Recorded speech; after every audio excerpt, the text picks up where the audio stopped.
बीबी रहमत, जिनके पांव में छाले थे और दिल गम से चूर, उन्होंने बस्ती वालों से मदद मांगी, मगर हर तरफ से पत्थर और धमकियां मिली।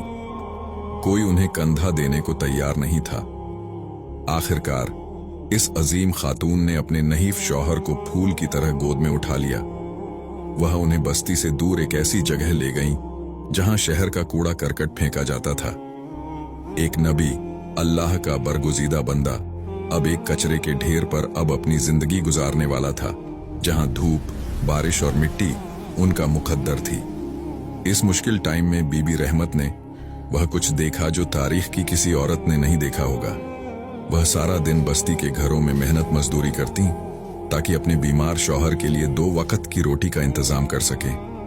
लोग उन्हें ताने देते, धुतकारते, यहां तक कि कुत्तों से भिड़वाने की धमकी देते। फिर एक दिन ऐसा आया कि पूरे शहर में बीबी रहमत को किसी ने मजदूरी न दी। शाम ढल रही थी, घर में फाका था और अय्यूब अलैहिस्सलाम कई दिन से भूखे थे। बीबी रहमत के पास बेचने को कुछ न था सिवाय अपने इन सुनहरी बालों के, जो उनकी शख्सियत का गरूर थे। फिर वह एक दुकानदार के पास गईं और अपनी जुल्फों की लटें काटकर एक रोटी के एवज बेच दी। जब वह घर पहुंची और हजरत अय्यूब अलैहिस्सलाम ने उनका सर ढका हुआ देखा तो उनका दिल तड़प उठा।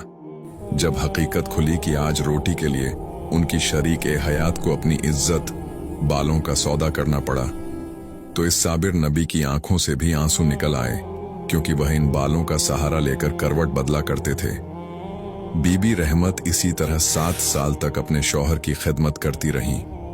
इब्लीस ने जब देखा कि अय्यूब अलैहिस्सलाम इस हाल में भी अल्हम्दुलिल्लाह कह रहे हैं, तो वह पागल हो गया।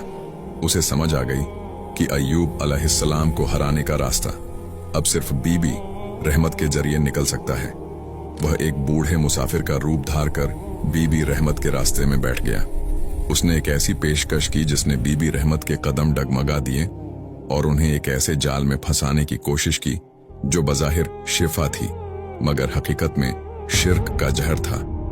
बीबी रहमत, जो अपने बाल बेचने के बाद टूट चुकी थीं, रास्ते में निढाल होकर चल रही थीं। इसी वक्त इब्लीस एक नूरानी शक्ल वाले हमदर्द बूढ़े मुसाफिर के रूप में उनके सामने आ गया।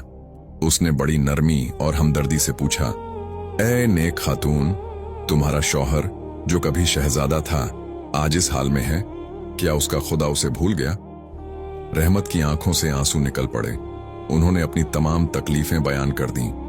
इब्लीस ने मौका पाकर अपना जहर उगला।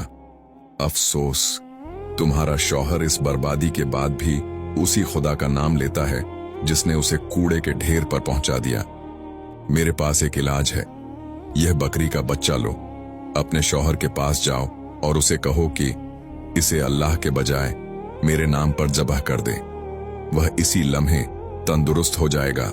बीबी रहमत, जो थकावट और भूख से अपना जहनी तवाजुन खो रही थी, इस फरेब में आ गईं।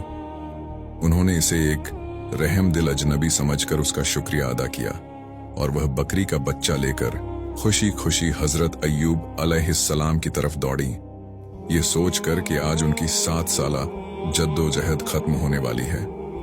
जब बीबी रहमत हाँपती हुई उस कचरे